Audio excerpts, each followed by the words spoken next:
but don't let that sort of spoil your fun.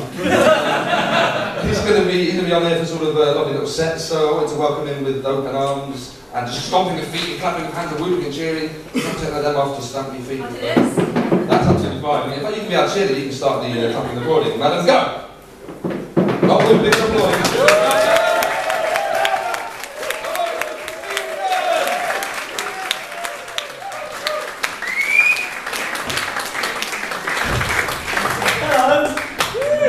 Thank you for clapping. That's really nice of you. Some of you might recognise me already. If you've been to a Gaghole night before, you might recognise me because I am the guy that usually introduces Mark. I am, in fact, the compare to the compare. So, kind of a big deal. Sort of a B-knock. Do you know what I mean? We're always doing it tonight. Sorry. Don't swear, man. Okay. You'll learn that one day. I also do the 2-minute call though. So, ladies, if you ever need a large room full of people to sit down with a drink within a concerted time frame, I am your man. How's it mean? Ladies and gentlemen, this is your 9-minute call. 9-minute call. My set will be finished in 9 minutes. How you doing? How you doing? No, I'm going to start my set in earnest now. I don't know who Ernest is, but we'll plow ahead anyway. I'm going to tell you about a game that I like to play. It's a game called the What If game. Now, in the What If game, what I like to do is I like to imagine what it would be like if different famous people did different things for a living, right? Now, for example, I'll give you an example of this. What if Danny Dyer were an actor? No, I can't picture it either. Another what if that I like to do is, what if Nelson Mandela were a stand-up comedian? Can you imagine that? Can you imagine what it would be like if the greatest political figurehead of the 20th century were to try his hand at stand-up comedy? Well, I've imagined this quite a lot of times, Leeds, and I think it'll go a little bit like this. Good evening, ladies and gentlemen. My name is Nelson Mandela. So, white people, what's up with them? Nothing. That's the point. I've been saying this for many years. I think we should mix more. If anything, apartheid is bad. Kid.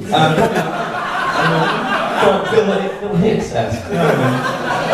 But no, while we're on the subject of Nelson Mandela, I think I should broach this with you. I don't know if you can see this, but this is my to-do list, my comedy to-do list, so I don't forget what I have to say and what I have to do. And I got the idea from Nelson Mandela because in his early life, he used to do this. He used to write things on his hands so he wouldn't forget stuff. He used to write things on his hands such as, get out of jail.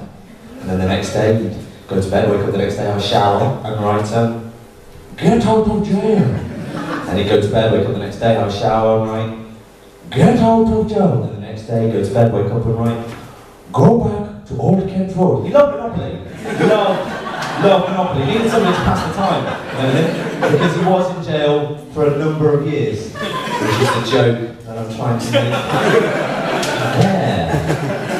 I've got another game for you. You've got another game. We like this game. I implore you to take this game home and play with it because this game is great fun. It's called a celebrity game, right? And what you need to do is you need to think of a famous phrase. Okay, a famous phrase. Then that phrase hopefully has the surname or the name of a celebrity in it. Okay, then you transpose that phrase, and that phrase becomes a TV show, right? And the celebrity in question hosts that show. It sounds complicated. You're shaking your head. Let me give you an explanation, right? I'll give you a demonstration. An example would be Boyle in the Bag.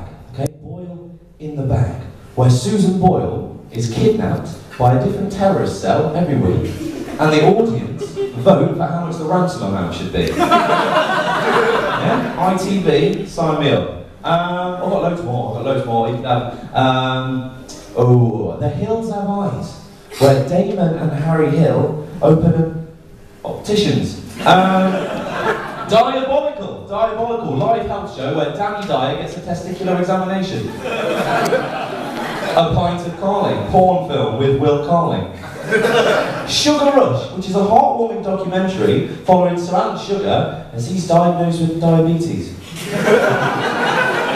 I've become so good, I've become so geeky, I've been playing this so much that I can do this with any celebrity, living or dead. So I'm going to throw this open to the floor now. Somebody, for God's sake, just spitball, throw me a celebrity, I'll make you a show. Anyone, throw me a celebrity. What's that? Katie Price? Alright, mate. Came out left field, but Katie Price, okay. Price tag. where Katie Price gets electronically tagged and shocked every time she remarries. Let's try another one, let's try another one. Come on, we're on a roll. Come on, give me another celebrity. Come on, give me any, just name it, just give me a celebrity. What? Katie Price, okay, right. Katie Price, Price Freeze. Katie Price does a reality TV show at the Arctic Circle and accidentally freezes to death. Let's do one more, just to prove that this isn't a fluke and that I am really, really good at it. Let's do one more celebrity. Give me one more celebrity. Katie Price. Katie Price. Original, I like a bit of originality. Katie Price, The Price is Right, Leeds. The Price is Right, where Katie Price blacks up and spends the day as ex-Arsenal striker Ian Wright. Take that for you will. In my usual everyday life, I work in schools, right? I'm a teacher, and a kid came up to me a few weeks ago, and he said, Mr. Garland, what's the worst thing that you've ever done? What's the naughtiest thing that you've ever done? Right? And I had to think about this for a minute, because I think if truth be told, the worst thing that I've ever done was probably first year of university, Sarah Rick Harris. Twice. But I couldn't really tell a kid that I didn't really, it's a bit age inappropriate. I didn't really want to go into the mechanisms of fingering with a 10-year-old. So instead, I started thinking back to when I was a kid, right? And I was a bit of a goody two-shoes when I was a kid, but I remember one story stands out more than anything, something I got in a lot of trouble for, and something that I still feel guilty to up to this day. Now, I remember, well, I'll give you a little bit of a setup because it's to do with my little brother, right? Now, my little brother has only got one eye, right? When he was a kid, he got cancer in his eye and he lost an eye, right? I know what you're thinking, like, that's tragic, like, childhood cancer, that's not a good way to start a comedy story. And yeah, you're right to think that, it is tragic. But what I will say is, he did milk it a little bit. If it's possible to milk a life-threatening disease, he definitely, oh, I can't go to school today, Mum, why not? I feel a bit cancery, do you know? Right? But that's the backdrop, right? Anyway, I was coming home, right? I'd been at school and I was coming back and I walked into my garden. My little brother was sat on the grass, looking a bit shifty, nothing to do with his eye, just looks a bit dodgy, right? And I walked up to him and I caught him right in the middle of castrating my Stretch Armstrong. Okay, right? The scene that I came back to was comparable to it was like a rubber Vietnam, okay? There was corn syrup and blood and ooze and rubber everywhere. And surprised that I fucking love Stretch Armstrong. Stretch Armstrong was my toy. I wasn't computer games, I was me and Stretch were like bad boys for life, you know what I mean? And so I did the first thing that I thought of would sort of the punishment fits the crime. I did the first thing that I would think of, and that was get him in a fucking headlock, right? Got him in a fucking headlock. Cancer or no cancer, you're a prick, right? So I was properly going for this headlock, right? I had him, and I was choking him out. And I don't think I realised how hard I was actually choking. Because after about 5 seconds of this headlock, his eye just sort of, just popped out, really, and sort of landed on my shoe and then rolled really feebly, like 3 feet away. I was looking at me. Now my first reaction was to just let go, because I think I've broken my brother at this point. It's not a good look. And then I always remember the next 10 seconds were probably the most awkward 10 seconds I've ever had with my brother, because I sort of looked at him and he sort of half looked back at me. It was, do you know what I mean? And our eyes met, or 3 of the 4 met, the other was on the floor. And we were just staring at each other. He seemed fine, I was in shock. But I broke the shock first, and I ran over, grabbed the eye, and instead of giving it back and saying, I'm so sorry, what a shit brother I am, I love you, don't ever tell Mom, please. I panicked, right? I panicked, and I remember what the words that went through my head. Get rid of the evidence, get rid of the evidence, get rid of the evidence. So I sort of threw the eye on the garage roof, right? And there's not really a moral to this story. If there is a moral, it'll probably be never throw your siblings' body parts somewhere where they can't reach them. He came out smelling the roses from this story though. My parents bought him a PlayStation for the trauma. I got grounded for 6 months, so that's probably the worst thing I've ever done. You've been really, really nice, Leeds, and I'm going to leave you with one little thing before I go. And it's a little story, because a few weeks ago I went on a date with a woman, right, a real woman. And she was normal, she was like fat or anything, just like a real woman.